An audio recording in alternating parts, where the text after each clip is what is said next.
என்னம்மா, என்னாச்சு? ஒன்னும் இல்ல, எனக்கு தலை ரொம்ப பயங்கரமா வலிக்குது பாரதி. என்னால சுத்தமா முடியல. உடனே வீட்டுக்கு போலாவா? சரி, நான் போய் தயிரை மட்டும் கொடுத்துட்டு வந்துடுறேன். பாரதி, இரு, நான் போய் கொடுத்துட்டு வந்துடுறேன். நீ போய் உடனே ஆட்டோ புடிச்சிட்டு வந்துரு. மா, என் பர்ஸ் போன்லாம் உள்ள இருக்குமா, நான் போய் எடுத்துட்டு வரேன். நான் போய் இதை கொடுத்துட்டு அதையெல்லாம் எடுத்துட்டு வரேன். பாரதி, நான் போய் எடுத்துட்டு வந்துடுறேன். நீ முதல்ல போய் ஆட்டோவை பிடிச்சிட்டு வா. எனக்கு ரொம்ப தலை வலிக்குது.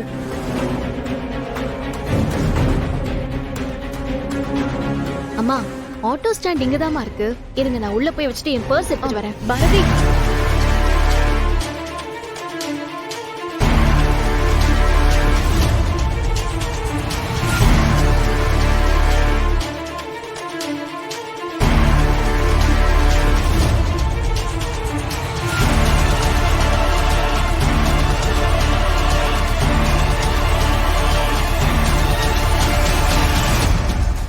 அம்மா, தயிர் பச்சடி மட்டும் நீங்க பண்ணிடுங்க. சரி. எங்க அம்மாவுக்கு தலைவலிக்குதான், நான் உடனே கிளம்பணும். சரிம்மா பாரதி.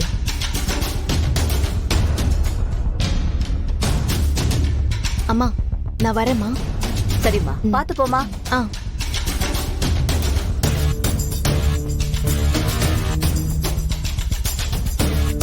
வாங்கம்மா, நான் ஆட்டோ கூப்பிடுறேன், போலாம் வாங்க.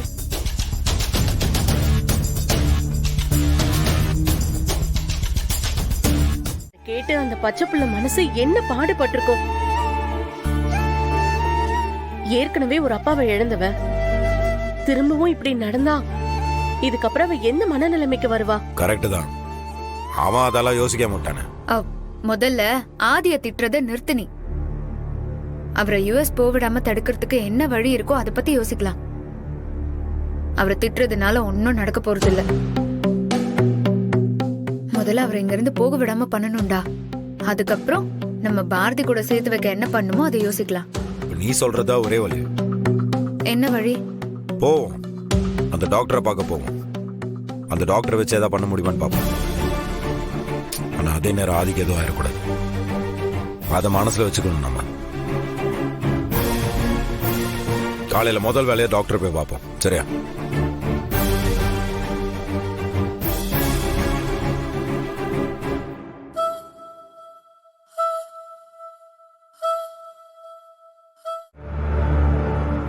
என்கிட்ட தானே கொடுத்துட்டு போனா. யார்கிட்ட இருந்து? டே, என்னடா ஃப்ரம் ஆதின் போட்டிருக்கு. டே, டேட் பாரு. அவர் ஊர் கிளம்புறதுக்கு முன்னாடி போஸ்ட் பண்ணிருப்பாரு போல.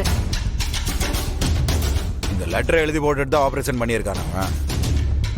பாடுறே, என்னன்னு எடுத்து பிரிச்சு பாடுறே.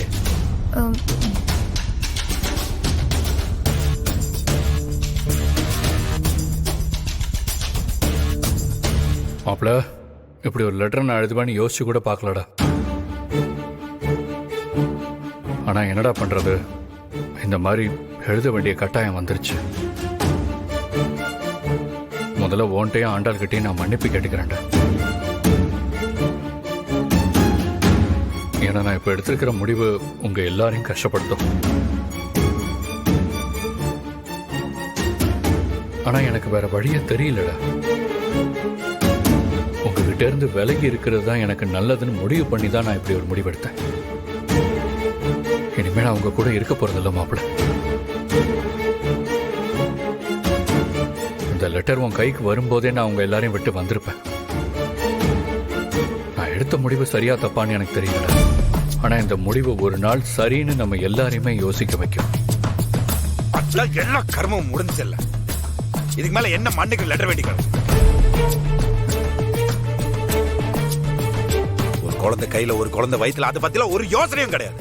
மன்னிப்பு, மன்னிப்பு. சரி விடு. முட்டாள்தனமான முடிவுன்னு தெரிஞ்சும் அந்த முடிவு எடுத்தாருன்னா நாம என்ன பண்ண முடியும்? சரி, கத்தாத கத்தாத. டே, அந்த லெட்டரை எழுதும் போது யோசிக்கலன்னா கூட பரவாயில்ல. ஆபரேஷனுக்கு ஒரு செகண்ட் முன்னாடி யோசிச்சிருந்தா கூட எல்லாத்தையும் மாத்திருக்கலாம். நம்மள நம்பி ஒருத்தி இருக்காளே, அவ கையில ஒண்ணு வயித்துல ஒண்ணு வச்சிட்டு இருக்காளே, அவளை விட்டுட்டு போறோமே.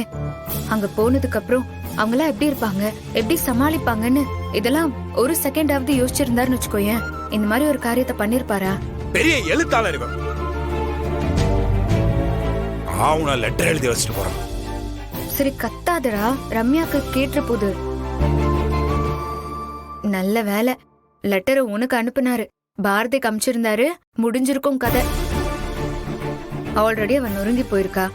இதுல ஆதி இவ்ளோ டீட்டெயிலா லெட்டர் எழுதி போட்டா அதை படிச்சு செத்தே போயிடுவா அவ.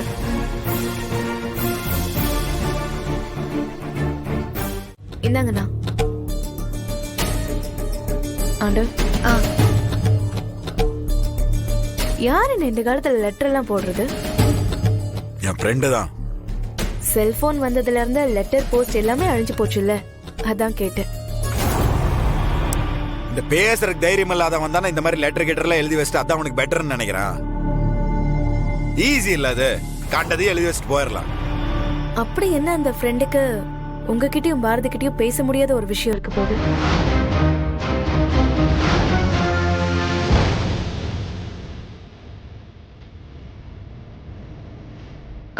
எங்க என்ன சொன்னீங்க?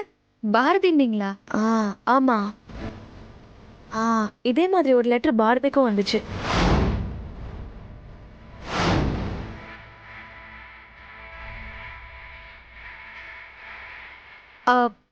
ரம்யா, அந்த லெட்டர் எங்க இப்போ? தம்மா கிட்ட கொடுத்து விட்டனே. இந்நேரம் பாரதி கிட்ட கொடுத்துருப்பா. பாருங்க, அவ ரூம்ல தான் இருக்கா.